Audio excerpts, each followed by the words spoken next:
বৈকুণ্ঠাৎ জনিত বরা মধুপুরী তত্রাৎ রাসসবাৎ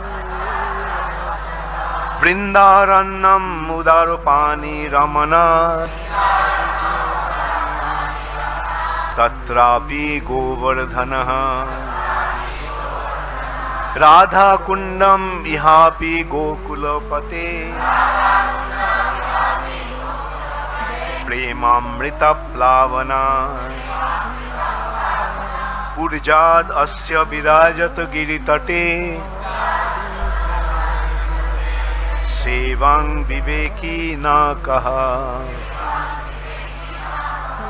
অর্থাৎ বৈকুণ্ঠা জনিত বরা মধুপুরী, বৈকুণ্ঠ থেকে শ্রেষ্ঠ হচ্ছে মথুরা বা মধুপুরী, মথুরাপুরী। তত্রাৎ রাসোৎসবাৎ বৃন্দারণ্যম, যেহেতু শ্রীকৃষ্ণ তার রাসলীলা বিলাস করেছিলেন, তাই মথুরার মধ্যে আবার বৃন্দাবন হচ্ছে শ্রেষ্ঠ। আর সে বৃন্দাবন থেকেও শ্রেষ্ঠ কি? গিরি গোবর্ধন। কেন?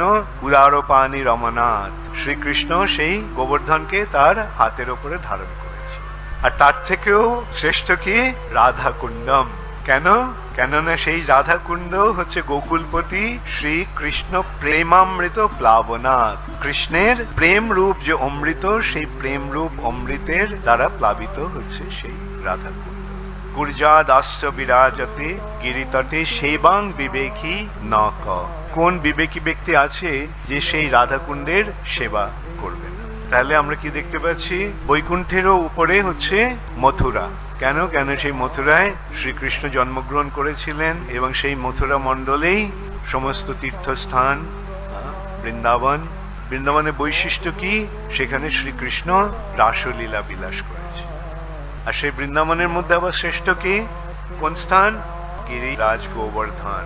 সেই গিরিরাজ গোবর্ধনকে শ্রীকৃষ্ণ তার হাত দিয়ে ধারণ করেছে। আর সেই গোবর্ধন থেকেও শ্রেষ্ঠ হচ্ছে রাধাকুণ্ড। রাধা কুণ্ড, কুণ্ড মানে সরোবর, সেখানকার জলটা জল নয়, সেটা কৃষ্ণ প্রেম অমৃত, কৃষ্ণ প্রেমামৃত, কৃষ্ণ প্রেম রূপ অমৃত হচ্ছে সেই